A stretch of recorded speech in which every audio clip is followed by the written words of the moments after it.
नमस्कार। दवाइयाँ में आपका स्वागत है। आज का जो हम लोग का जो दवा है, जो मेडिसिन है, वो उन एंटीबायोटिक्स में से है जिनका आविष्कार सबसे पहले हुआ था। ये पेनिसिलिन क्लास से बिलोंग करता है। पेनिसिलियम फंगी से डिराइव होकर बना हुआ है। इसका नाम है पेनिसिलिन जी। पेनिसिलिन जी को हम लोग बेंजाइल पेनिसिलिन भी कहते हैं। ये नैरो स्पेक्ट्रम एंटीबायोटिक है। इसका अलग अलग इन्फेक्शन इसका उपयोग करते हैं। इसका जो काम करने का तरीका, मैकेनिज्म ऑफ एक्शन है, वो कुछ ऐसा है कि ये सेल वॉल का सिंथेसिस को बैक्टीरिया के अंदर रोक देता है। ये करता क्या है कि बैक्टीरिया के सेल वॉल में एक प्रोटीन पाई जाती है, पेनिसिलिन बाइंडिंग प्रोटीन। ये वहाँ पे जाके बाइंड करता है। बाइंड करने की वजह से क्या होता है कि सेल वॉल का सिंथेसिस इनहिबिट होता है, क्योंकि वो प्रोटीन का फंक्शन इनहिबिट हो जाता है, जिसकी वजह से जो बैक्टीरिया होता है उसका सेल वॉल नहीं बन पाता है। बैक्टीरिया ज़्यादा सेंसिटिव हो जाता है ऑस्मोटिक प्रेशर के लिए और सेल लाइसिस के लिए, जिसकी वजह से बैक्टीरिया का डेथ हो जाता है। इसका जो फार्माकोकाइनेटिक है उसमें ऐसा है कि जो ओरल फॉर्म में इसका ड्रग बनता है उसको बहुत कम प्रिस्क्राइब करते हैं, उसका यूज़ कम होता है, क्योंकि हमारे बॉडी में गैस्ट्रोइंटेस्टाइनल ट्रैक्ट में इसका एब्जॉर्प्शन ओरल फॉर्म में बहुत कम हो पाता है। इसलिए इसको जनरली पेरेंटल फॉर्म से ही देते हैं, जैसे इंट्रामस्कुलर, इंट्रावेनस। जब इसको पेरेंटल फॉर्म से दिया जाता है तो बॉडी में इसका एब्जॉर्प्शन रैपिडली होता है। 30 मिनट के भीतर बॉडी में एब्जॉर्ब होता है और ब्लड में अपने पीक कंसंट्रेशन में पहुँच जाता है। इसका हाफ लाइफ भी 30 मिनट का ही होता है।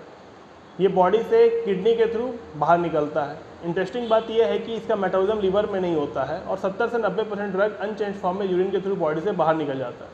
इसका यूजेज में ये जनरली ग्राम पॉजिटिव बैक्टीरिया के ऊपर ही काम करता है। बहुत कम ऐसे ग्राम नेगेटिव बैक्टीरिया हैं जिनके ऊपर ये काम करता है, इसलिए नैरो स्पेक्ट्रम एंटीबायोटिक है।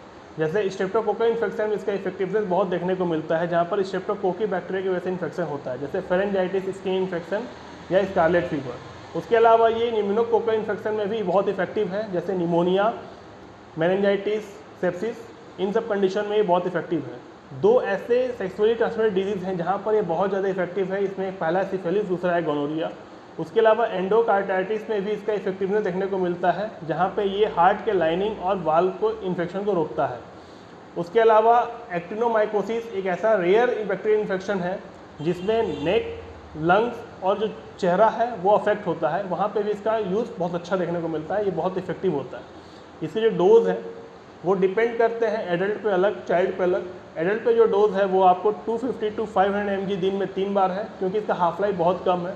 और चाइल्ड पे इसका डोज बहुत ज़्यादा वैरी करता है बॉडी वेट, एज वगैरह के ऊपर। उसके अलावा इसका साइड इफेक्ट है वो आपको nausea, vomiting, diarrhoea, stomach pain है, लेकिन ये बहुत कम देखने को मिलते हैं।